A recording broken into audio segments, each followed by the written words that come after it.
What's good, everybody? The ambassador here with Theme Park ERT, here for round 3 of the Enthusiast Roundtable, episode 3. And this one is no different. We'd like to welcome, of course, Daze Blaze, as always, producer extraordinaire. What's going on? What's up, y'all? All right, and joining us today, we've got a few awesome guests. So when he's not guest starring on Coaster Studios or hanging out with the OVC crew or just being all smart up in the theme park engineering group at Ohio State University, where's Alec? He's right here with us. It's Alec Reynolds. What's up, Alec? Hey, how's it going? Thanks for joining us, man. I appreciate it. Yeah, thanks for having me. Yeah, and next, if necessity is the mother of all invention, then the advent of roller coasters is the father of all enthusiasts. Who's your daddy? It's Dale from Coaster Daddy. What's up, Dale? That's right. Hey, how's it going? Thanks for having me. Yeah, man. Thanks for joining us. Appreciate that. Absolutely. And then, last but not least, from the prestigious club that you can actually join in your lifetime, unlike Disney's Club 33, it's Nick Laschkewitsch from American Coaster Enthusiast. Hi, Nick. What's going on, man? Hey, everybody. Thanks for having me. Thanks for the intro. Yeah, absolutely. You're welcome for the intro. Well, again, round 3, we really appreciate everybody coming out. So we'll just discuss the format again for those who may be watching for the first time. What this is this was born out of necessity here during the shutdown, the quarantine for the COVID-19 coronavirus. So we at Theme Park ERT came up with this idea of something that we wanted to do anyway, but it just seems it fits really well during these times, was create a roundtable, just get enthusiasts from all different parts of the country, even the world, to just sit down, talk about what we're doing during this lockdown, trying to things that are doing that to keep us sane, and then just discuss what's the latest in theme park and coaster news. So to start off, let's just have everybody kind of say how they're doing. So we actually have 2 people from Ohio here, which is great, which is a first for the channel. So let's go ahead and start with Dale. What do you think, man? What do you say? What do you know? Okay, well, my home park is Cedar Point. I live about 35 minutes away, so I've been going there my whole life. And obviously, it's my favorite park. No bias whatsoever, obviously. But yeah, you know, it's great because there's so many parks within like an 8-hour drive, so it's a great part of the country to live in. So yeah, check out my channel Coaster Daddy Official on Instagram, all that. So. Yeah, check him out. Check him out. He's actually, I was a fan of his channel for a while, so it was awesome when he reached out and said he wanted to be part of the roundtable. Oh, thank you. Appreciate it. Awesome. So, yeah, Cedar Point fanboy number 2. Alec, what's going on, man? Yeah, not much. So like he said, I'm my home park is Kings Island, actually, and I would definitely say I'm very fortunate to live in Ohio, having like 2 phenomenal parks, each within less than like a 4-hour drive to each of us. But during this quarantine, pretty much what I'm doing is taking online classes right now because all of those got converted, and trying to stay busy, trying to pick up new hobbies, learning how to DJ with a turntable and everything like that. Yeah, but not a lot else is going on. Yeah. Very, very, very cool. You know, yeah, okay. We here in Southern California, we don't have any good parks near us. So, you know, I'm very jealous of you Ohio people. We only have Disneyland, California Adventures, SeaWorld, Knott's Berry Farm, Magic Mountain, Universal Studios. Yeah, soft flex, right? Yeah. Mm-hmm. Anyway, yeah, Nick, what do you say? What do you know, man? Yeah, so my home park is technically Six Flags Magic Mountain. I'm from Northern California. I grew up there my whole life, so I still like to call Santa Cruz Beach Boardwalk my home park, even though I live down here now. Love that place growing up, and it's still like actually my favorite place in the world to go to, believe it or not. So I've been in touch with a lot of the parks up there. Under ACE, I run the Northern California region, even though I'm in LA now. And so I've been in communication with a lot of our members about the whole virus situation. It's affecting our events. We had to cancel our international trip to Italy later this summer already because of the virus.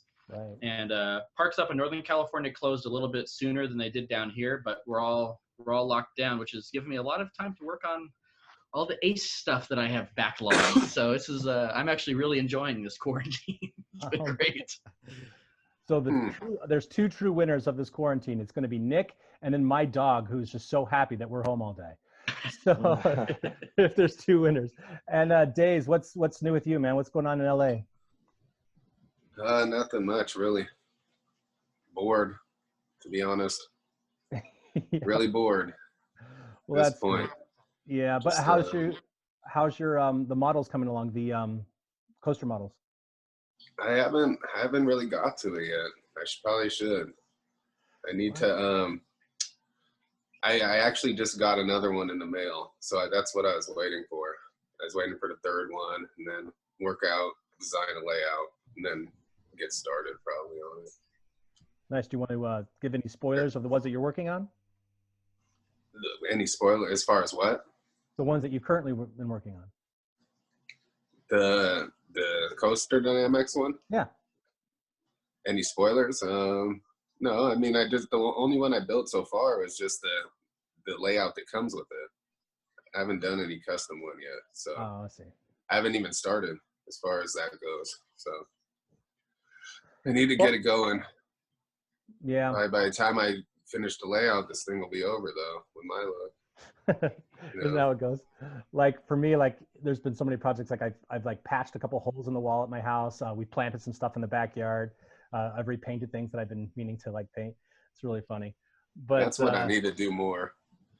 I need to focus more on stuff like that, to be honest. Well, you know, it's crazy because we're all just itching to like just get back to some sort of theme park to just get that, you know. Like there was the PR at Six Flags Magic Mountain. I reached out to her, Connie, and just, you know, just asked if she was doing okay and stuff like that. She summed it up really well. She said, "I miss hearing the park." What'd she say? "I miss hearing the park at work or alive." You know, just that's true. It's like, you know, we love to go and we love to like ride the rides and stuff like that. But I think just the atmosphere, the sounds, the smells, and the people and the guest interaction is kind of what makes it. What do you guys think?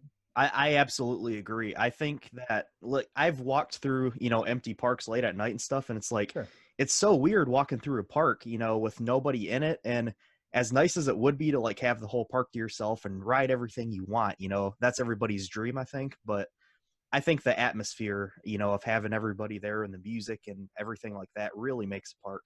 So Yeah. I personally used to work in a theme park maintenance, and while I was doing that, I was on a 4 a.m. shift. So not only was I there when it was still dark out, but I got to literally see, this was for California's Great America up in NorCal. Right. And I literally got to see the park come alive as we were finishing up inspections, trying to get everything done, ready for the day.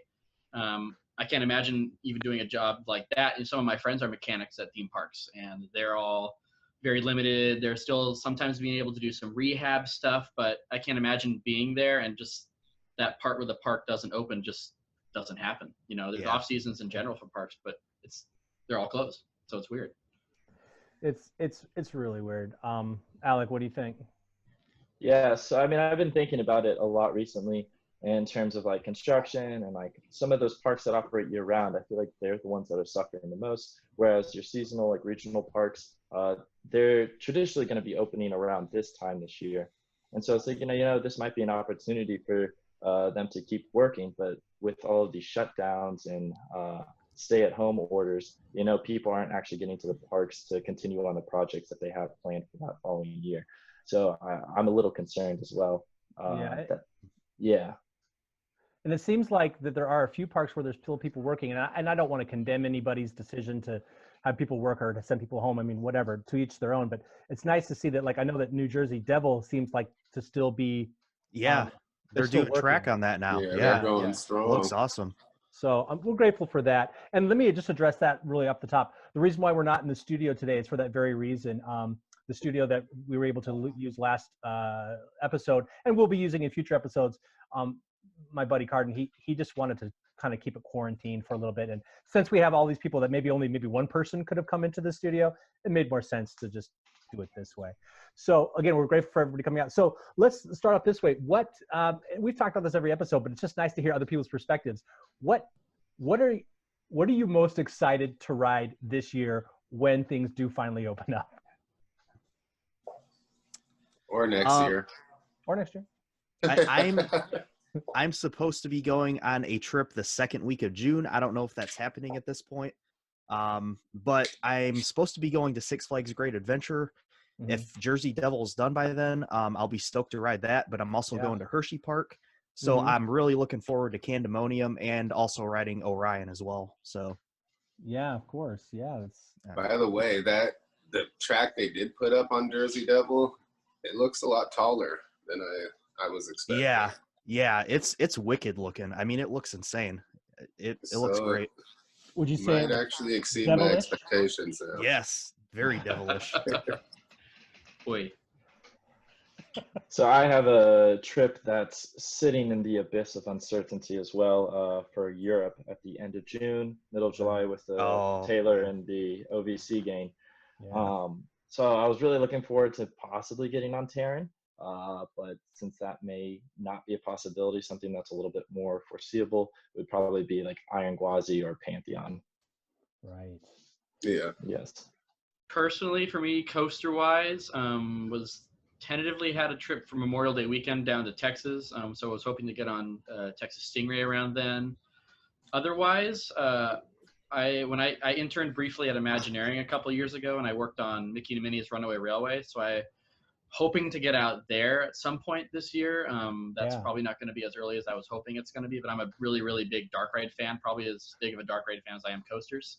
So that was certainly interesting. And then CoasterCon, I was still going on so far. You know, we haven't made a decision about that yet, but all the parks on the docket for CoasterCon I've not been to. So for that reason alone, I'm really hoping that it works out. We'll see. Yeah. Yeah, it's too. So the Ace Day, obviously, for Magic Mountain is done. Yeah, I would. That was going to be in like a week or two from now. As for like West Coast racers and whatnot. Was planning to do that. And then as for NorCal stuff, I've completely stopped planning any events for members up there just because we can't even pick a date at this point. You know, initially I was going to, at the beginning of this quarantine, start planning some stuff out, but things are going to go on a lot longer than I think we're feeling it's going to be. So at the moment, it's tough to even plan that, which sucks because, you know, it's a membership-based organization, and I think everybody's understanding about it, but, you know, we're all in this together, really. Yeah. But what are you guys going to do about that? Do you have any? Because it's a great question. Yeah. we as far as member involvement, we just yesterday on Friday we launched a new social media campaign called Share Your Moments, and it's basically encouraging members and even non-members, really enthusiasts in general, to share their favorite theme park moments, their favorite moments at an ACE event. And like the first call to action is basically having members send us a photo of your favorite ACE shirt. And some members have been with us for 30, 40 years and have gone to most CoasterCon events. And so there's a lot of fun that we're trying to start off, and that was going to be a summer campaign before this all happened. So we're trying to get things going a little bit sooner and get as much activity involved to, you know, keep people interested, and everybody's at home. So we got to give them something to do. Right. And I'm going to pose this question to you guys as well. So do you think that when these parks do open, whenever that is, like if it's next month or if it's in May or something like that, do you think there's going to be a mad rush of like the general public that's going to come rushing back? Or do you think it's going to be a trickle in, like people are going to be a little bit nervous? What do you think? So at first, go ahead. Okay. Personally, I feel like it's going to be really slow at first for like maybe a month or so, and then things are going to pick up after that. I think people are going to be kind of cautious at first. So yeah, I think the biggest thing is going to be finances. I don't think Kings Island will have an issue because they have such a large pass holder base. So a lot of those people have already purchased their 2020 season pass, so they won't have any problem going, but it's the general guests that purchase daily tickets. I think that's going to be where you see the decrease in attendance. Yeah. I feel the same way about that in regards to like Knott's and Magic Mountain down here, but Disneyland specifically, for example, they've halted pass holder payments during the closure, which is great. So whatever they're closed for, they're going to add that to the pass holder base. However, like was just mentioned, there's the whole financial issue with all of this and all this money people are spending now. I think when a lot of these passes do end up expiring, a lot of people are not going to be able to renew. Of course, the Disney pass is very expensive to begin with. And so any little financial setback like this quarantine is causing, I think you might see I don't know if substantial would be a good word for it, but you might see a considerable amount of people reconsider or just not renew at all for a long time. That's a great point. I never really thought about that, you know, the long-term re-upping the account. So maybe next year is the best time to go to Rise of Resistance for my first time? It might, or this summer if nobody shows up, you know. Right, if nobody shows up. Might be a good time to get a boarding pass. Your boarding group Maybe there'll be 0.5. more. Yeah. Maybe there'll be more stimulus packages sent out. You get the Disney Pass stimulus package. Everybody buys a Disney Pass for stimulus. I love that idea. As a pass holder, that would be nice. Right. That's funny. Well, what else are we excited for? I feel like I just talk about the same rides over and over again, but I definitely am super excited for Pantheon, just because I'm just excited for Intamin to come back to the U.S. with just, I don't know, I love Intamin. Like this, they're crazy, and yeah, sure they break down a lot, but they break down a lot because they're crazy. And it's like, yeah. I kind of like that. So I'm excited for that ride. Obviously, I'm excited for Iron Gwazi as well. And Jersey Devil, just all these different things. But what else are we excited for? Like even internationally. I'm like I said, I'm really excited for Jersey Devil, and I mean, I haven't been on El Toro yet, which is like my #1 bucket list coaster. So I know it's not new, but it's new to me, so I get to ride that this year. Yeah. Hopefully, fingers crossed. So. Yeah, personally, I am a massive Marvel fan, especially like MCU. So Avengers Campus coming to Disneyland or DCA, I'm super excited for that, just because they're pulling from kind of that shared universe of characters. That's going to be really exciting to be able to experience that and see all like the little Easter eggs. I was reading over like the biggest press release, which was like released like 2 weeks ago before all this craziness started happening. And it was talking about all of the little offerings that they're going to have. And the one detail that I thought was insane was that how they're going to have a little food cart at the end of Avengers. They went and got, I'm forgetting the name of what it's called, but it's where you slice the meat. Shawarma. Oh, shawarma. Yeah, they're going to have a little shawarma cart. And it's just that one little post-credits end scene, and they're having an entire food selection for that. So I'm super pumped for that. I heard that Nick was the person that checked, was the one that selected all the meat. No, I'm teasing Nick. He's been involved in a lot of fun as he said, he was an intern at Imagineering. He's been involved with a lot of fun upcoming projects, and told us before the show, hey, I've got a bunch of NDAs I don't want to violate, so we're going to be teasing him a lot. Disney who? I've never heard of them. Yeah. He was the one who said, okay, this is the exact spices that we need for the shawarma. Yeah, I think I have the list around here. Oh, I can't find. I'll get it later. It's fine. Well, let's talk about this. Let's talk. I mean, you brought up a good point there, Dale, with bucket list coasters. I'll start. I mean, let's do our top 3 bucket list coasters. For me, my #1 bucket list coaster might be unconventional, but it's Dueling Dragons in China. I don't know. That looks good. 1, it's an Intamin, and 2, you just watch it and you can just go, this is everything that my inner child wants.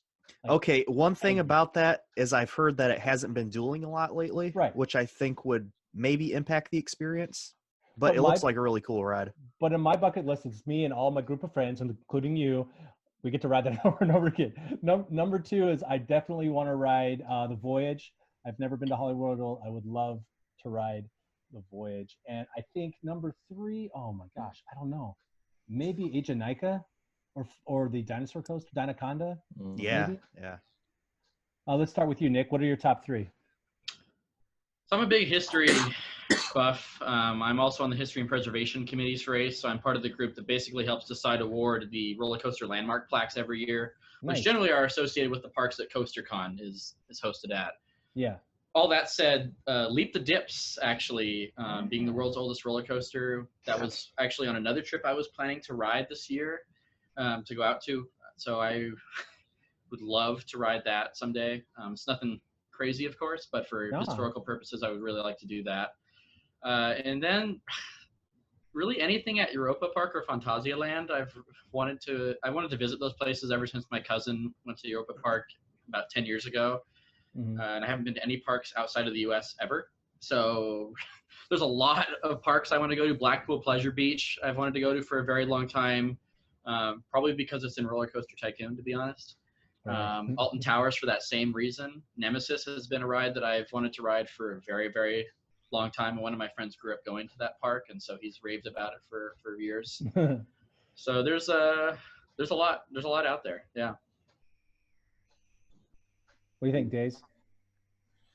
I actually agree with Nick.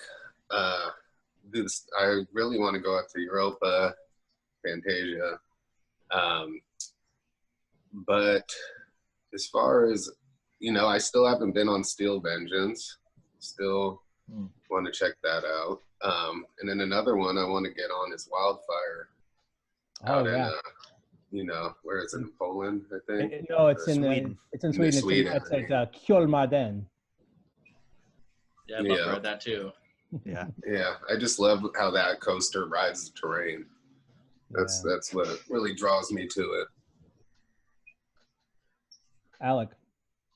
Yes. So as I mentioned earlier, Phantasialand was on the docket for this summer's trip. So I was super looking forward to riding Terran. So hopefully that still happens. Second, I don't know if this technically counts, but I really want to get on that Axis prototype, the SNS factory. Yeah, I want to ride that thing so bad. I was super envious when some of my friends got to ride it. And then third, I would probably say, like you mentioned, Egenica. I've heard phenomenal things about that, and I know just how much like X2 treats you like a rag doll. I know Egenica is gonna definitely perform just as well, if not better. Yeah, right. Yeah. And Dale, you gave us one. What are your other ones? All right. First El Toro, and then Sky Rush, and then Phoenix. And I was supposed to be knocking all three of those out on that trip in June. So fingers crossed once again. I know. We know so many people who are planning like these big trips and things like that. And I want to say something to Nick. You said you want to ride Leap the Dips. I got to ride that about 10 years ago. And first of all, like it doesn't look like much, but there was actually some pretty insane ejector like towards the end of the ride. Really? I was really surprised. Like I'm not kidding. Like it was pretty crazy. I was not expecting it at all. I mean, it was scary too. It was really scary. I've seen video, I've watched many POVs of that. Just the way it shimmies around all the turns is kind of freaky to begin with, but that's awesome to hear there's a little bit of airtime on that. Yeah, I mean, and my whole family was shocked because like this little coaster, it goes like 10 miles an hour, and you're getting this insane ejector at the end. It's like, what the heck is this? You think about what that ejector airtime would have been like in 1902. Been like an RMC, Nothing, exactly. Yeah. They would have been, oh, that's bully. Theodore Roosevelt would have loved it. But no, I love those moments, those surprise moments on coasters that you didn't realize, that you just didn't see coming. Like, one off the top of my head more recently is West Coast Racers, that first high five. I mean, I know that Alec and Dale, you guys haven't ridden it, but I'm telling you, we all thought that first high five element was just going to be kind of a throwaway, like it's going to be fun, but it ends up being like the craziest moment on like the entire ride. It's crazy. And there's another I've heard great things about it. Yeah, it's fun. So I actually did get to ride it. Oh, you did? On the opening day. Yeah, I actually saw Nick there that day. So it was that first day that they opened for memberships. You were there? And I was there. So actually, were you there? We didn't show up until later in the evening. And it was just like by pure accident. We kind of changed our plans and we're like, let's just head down there. Because we heard rumors that it was going to be opening up within the next few days. And so we had already modified our plans. We were on our way down there. And sure enough, it opened. But the weather was really bad that night. Since it was its first day, it broke down multiple times. So it was just by like a gleam of luck that we were able to get on. And it just happened to be my 400th coaster. So it was just like perfect instances lining up. Yeah. Oh, I'm sorry I missed you. Wow. I didn't realize you were there. But yeah, That's like, all right. Yeah. We were all there. Yeah, we were all there.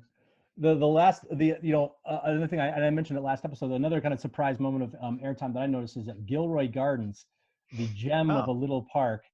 There's a kiddie crate called like Timberline Twister or something like that. Timber Twister. You ride in the back seat of that roller coaster. It's insane. That first drop, you're like, what? It's like just a lap bar. Like, what is going on? The rest of That's awesome. Yeah. And who makes that? Pinfari? Like, I don't remember what is That's that? Zaire. Zero. Oh yeah. Okay. Yeah. I remember it now. Yeah. Okay. Oh, you've been there? No, I haven't been there. I mean, just from looking online, because I was trying to think which one it was. What it's it like looked a snake. like. It looks like a snake. Yeah. Yep. Yeah. Why they don't call it Cobra Coaster is beyond me. I mean, it seems like it would make more sense, but. Probably because Discovery Kingdom has a coaster called Cobra. Maybe a little too close. Well, hang on. There's only one coaster named Goliath, right? Well, no comment. Yeah. So, hey, but if none of you, who has not been to Gilroy Gardens, highly suggest that place. It's gorgeous. It looks really beautiful. Had we stopped at Gilroy Gardens, I would have not have been able to ride West Coast Racers on opening day. So it was. I would say it was worth it there because I'll be back. Yeah. Well, here's the thing: Six Flags Magic Mountain is easy to get to. Gilroy Gardens is a destination. No knock on them by any means. It's just not really near any airports that are major airports. So I don't know. I think you missed out. Alec. Dang. Too bad. I mean, the garlic spinning ride. I mean, come on. And see, it's one of those parks where it's just like, for the people that are seeking getting all of the Cedar Fair parks, right? That's the one that's just like in that gray area because I think it's like operated by Cedar Fair, but yeah, it's one of those. Yeah, instances. it's not owned by them though. They just they manage it, I think, is what they say. So yeah, got it. Yeah, I had to research it for a recent video, so that's how I know that. Oh, cool. Yeah, I was able to get my kid a pre-K pass from Cedar Fair there that works, but doesn't work at Knott's Berry Farm. Huh. That park has always had a weird sort of half disconnect from the rest of the chain. Because if you go to the Cedar Fair website, it's not even actually listed as one of their 13 properties. It's managed by them. But yeah, it's an odd thing. And some years the Platinum Pass has included parking there. Some years it hasn't. If you buy a pass at Great America, you can get in there. But if you buy a pass at Gilroy Gardens, you can't get into Great America. So it's always been this odd situation there. And the first few years were really, really rough financially. Like, Alec, I know you'll have a chance to get back there because they're in much better grounds now, but they didn't make a profit until like their 10th or 9th season of operation. So it was Gilroy or not? Gilroy. Wow. Well, I mean, it isn't very big. You can get it done in like 2 hours on an okay day. We went, when did we go? We went in December, and it was dead when we were there during the week. Are there any height restrictions for the coasters? As far as if you're being too tall to ride? Yeah, were you able to ride all of them? I was able to ride everything. I don't think that there was. I think there's only height restrictions on like some of the flats, but okay. And the train ride was pretty cool too. The train ride that goes around the perimeter, it was themed well, and you know, it's cool. Yeah. And they have a monorail. They have a monorail. That doesn't work. Well, that's true. It has not been working in recent times, but it is there. They also have an elevator that goes up next to a waterfall that doesn't work, but that actually never opened, even when the park first opened 19 years ago. So that's a relic of, a rare credit, if you will. Very rare credit. Well, let's talk about what's your rarest credit that all of you got. Mine is at Gilroy Gardens. The Morgan Mine Train Quicksilver. That's pretty rare. I would have to say one of my favorites to talk about is Sonic Beast with Loop. I got to get that when I was much younger. But by far, the most rare credit I have was Blue Flash, John Iver's backyard roller coaster. Yeah, you're not going to beat that. Sorry, everybody. That was I mean, Axis. I think Axis is a little bit more rare than that. Well, because it's newer. It's a prototype. Like, it's not like meant to be there forever. His coaster operated for over 20 years, which blows me away. Huh. Yeah. Yeah, mine had to be like either speed, I would say, or something at the Jersey Boardwalk that's not there any longer. You know? Did you get to do the coaster on top of Stratosphere? I've done that one. I've done that one. Yeah. Okay. Vegas was my home park for many years. Oh, wow. Yeah. So I've went to the opening of every coaster there that you can think of. That's cool. Yeah. What about you, Nick? What are your rare credits? I'm glad I got that Desperado too while that was around. Yeah. I love Desperado. I used to love that ride. That lift hill used to be freaky to me. Yeah. Like there was nothing on either side of you. It was crazy going up in that desert. Nothing around. Yep. I would. So I have ridden Desperado. I wasn't going to say that. I will say I rode it about 8 years ago. Then I went in 2018 when it had reopened after its like 6-7 month closure, and luckily was able to get on it again. At that time, the log flume had a piece of paper on the panel that said it was sealed from operation and deemed a safety hazard by the state of Nevada. Now, as far as I know, there's all these mixed reports about that place since then. But other than Desperado, Spellbreaker, which was a suspended coaster at Legoland, California, for only about 2 or 3 years. Trying to remember the manufacturer's name is Caripro. Caripro, I think, is what it is. They also, it's similar to the Set Point style suspended Pterranodon flyers in Islands of Adventure in Florida. Okay. Sure. Okay. But it was a dual tracked elevator coaster where the two kind of, you stood up in the car and you kind of went around like a little helix, and that only lasted 2 years. And then my friend, since a backyard coaster was mentioned earlier, I helped a friend of mine build a backyard coaster in Northern California that lasted for about a year and a half. He actually ended up building it for a Netflix series that covered the construction of it. And we had Ace come as an Ace event to the big reveal of it. And it was a really, really kind of fun thing. But he's moved out of the house and the coaster's gone. But it was a whole steel coaster he all welded to his together in his backyard, and later actually added a barrel roll to. What's it? Oh, what's that guy's name? I think I've seen his YouTube stuff. What's his name again? Will Pemble, or he's the Oh, Coaster yeah. Dad. Yeah. Coaster Yes. Dad, yeah. So he's built a bunch of different coasters for about 6 or 7 years now, and that I guess I would count that one. Yeah. Yeah. What about you, Dale? Okay, I only have 96 credits right now, so probably the rarest ones are Leap the Dips and the Wild Mouse at Idlewild. It used to be at Alton Towers, and it's the only one that has like that tilted lift hill where you're like banked as you're going up. So it's pretty cool. Hey, the number of credits doesn't matter. Like your one credit could just be Oh, the yeah. best coaster in the world.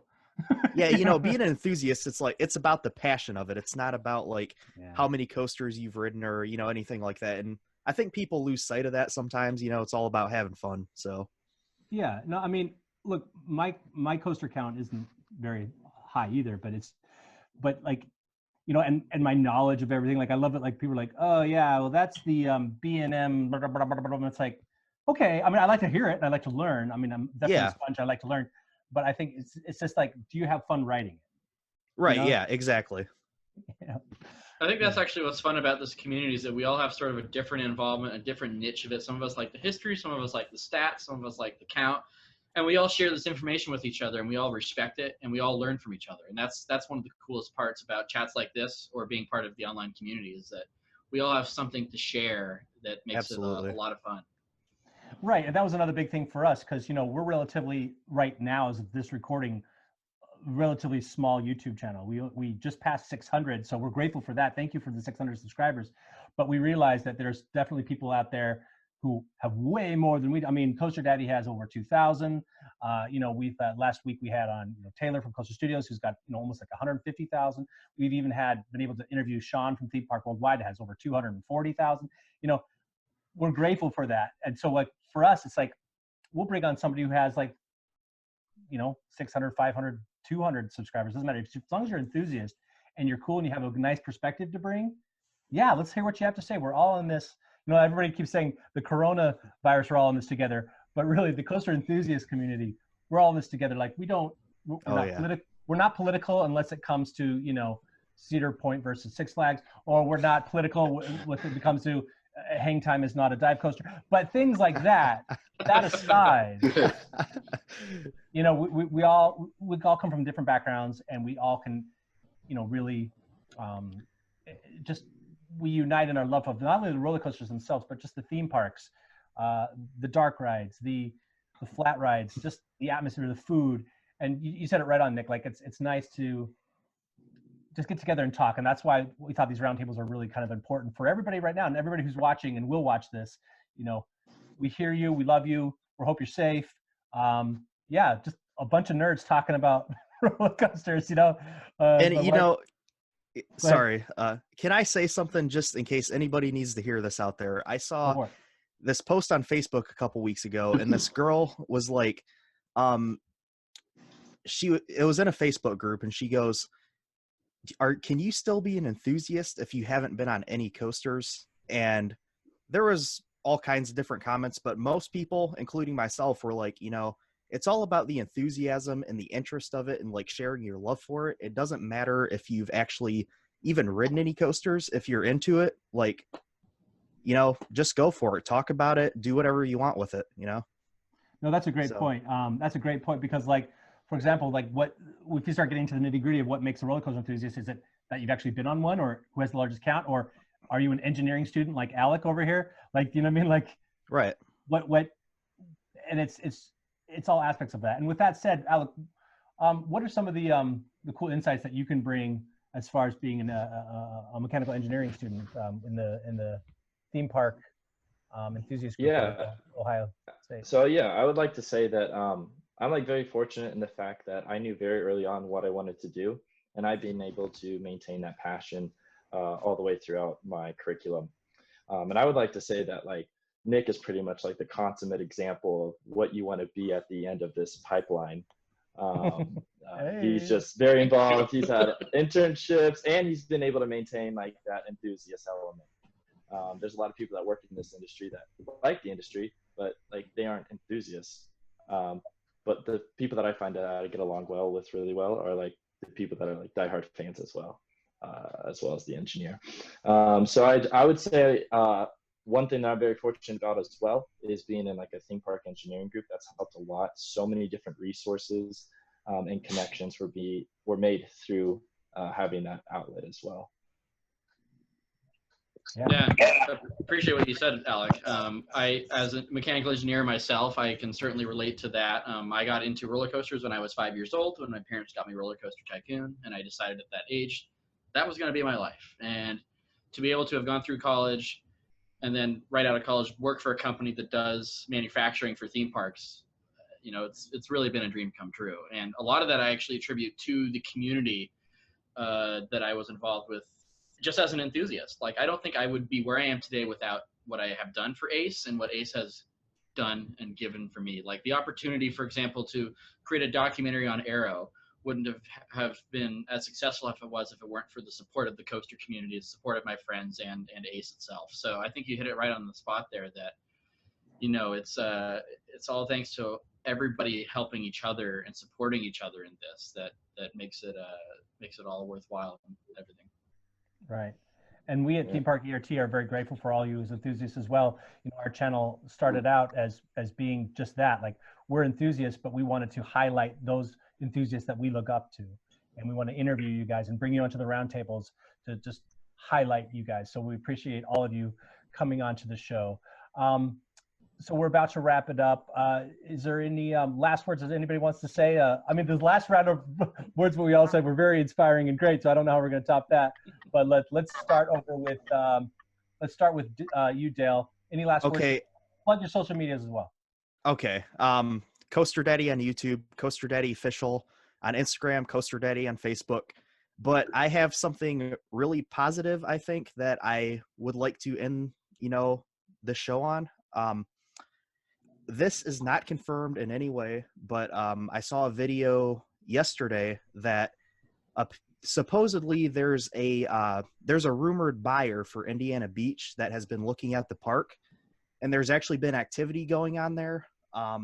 Like I said, nothing confirmed, but Midwest Coaster fans who has been doing a really good job with like trying to rally to get that park back open. They've been having get-together. Well, before the coronavirus, they were having get-togethers and whatnot. He's been a big push for that. And he released a video yesterday reporting that there may be a possible buyer, that they're in negotiations right now. So that's a little bit of hope, in all this dark time right now, I think. So that's cool. I actually heard it was Nick that was being the one that was going to be securing the purchasing of it, but we're not supposed to talk about it. So. Okay. I also heard that, but yeah, NDAs. Yeah, it's right here. It's this piece of paper right here. It's the purchase order. I just signed it earlier. No, but so you said it was Midwest Coaster fans? Yes, Midwest Coaster fans. Yeah, he's been doing a really good job, trying to rally to get that park back open. So appreciate everything he does. So thank you, Midwest Coaster fans. Too. Yep. Thank you, Midwest Coaster fans. Well, what about you, Alec? Throw out your social media. Oh, social media. See, I have the pleasure of having all the fun with OVC and Coaster Studios and doing hardly any of the work. So Welcome to if you Theme want Park to see some of the ERT. content, yeah, I post on some of those social medias, as well as the theme park engineering group at Ohio State. I get to do some of the social media edits for them as well. Words of advice: just persevere. We will do it as a country. Amusement industry isn't going anywhere, so it's just going to be a small little setback, but we'll get back to riding those coasters. Thanks. John or Daze? I just want to thank everybody, you know, for tuning in and subscribing, and I want to thank everybody for all their nice comments they've been leaving lately, and for all your support for our channel. You know, we're trying to grow this channel, and you know, to what we want it to be. You know, I know it's been a little bit slow, but we'll get there, and we appreciate you guys hanging in there with us. We will actually have a round table. At one point, we'll have an We actual will have round one. table, and everyone will have night gear on. We'll have all shining armor on. All right, Nick, we'll close it out with you. What do you say? Yeah, as for hooking up with me personally, I'm on all social media. If you just look at my name, I'm on LinkedIn. If you're a student out there and you want advice on careers, advice on internships, anything like that, I do that. I've done that many times, and so I'm totally open to helping you find where your best path might be. I've made a lot of contacts. I've been very fortunate to have made a lot of contacts through ACE and through going to the IAPA industry trade show for many years, and so please get in touch with me. As far as ACE, that's where I'd love you to also be joining the conversation. And if you're not a member, you can go to aceonline.org. We're on all social media accounts. I personally run the Instagram nationally and the YouTube nationally for ACE.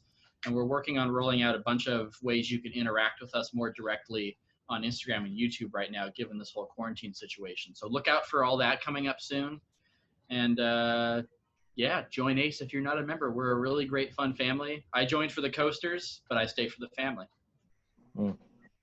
Excellent, excellent.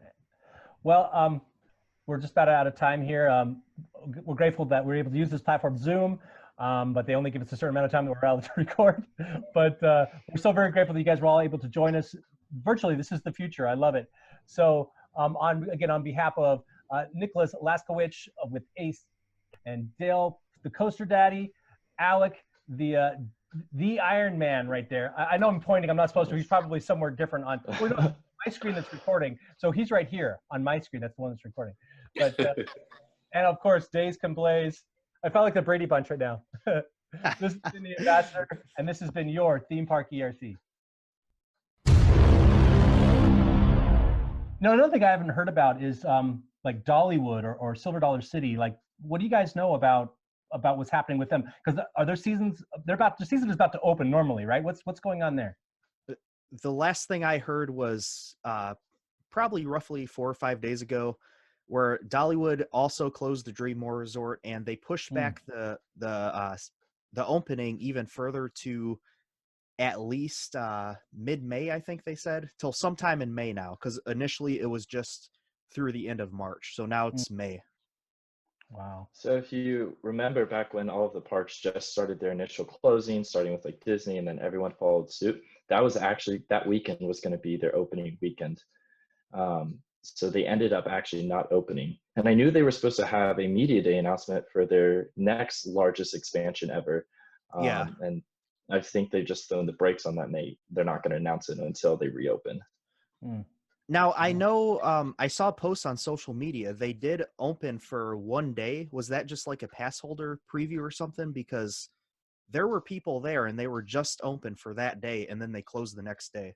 So that might have been opening day, and then they closed the next day, I think. Yeah, so. they were. I know they were open for just 1 day, so pretty sure it was like the official opening. But and I'm pretty sure Lightning Rod was closed.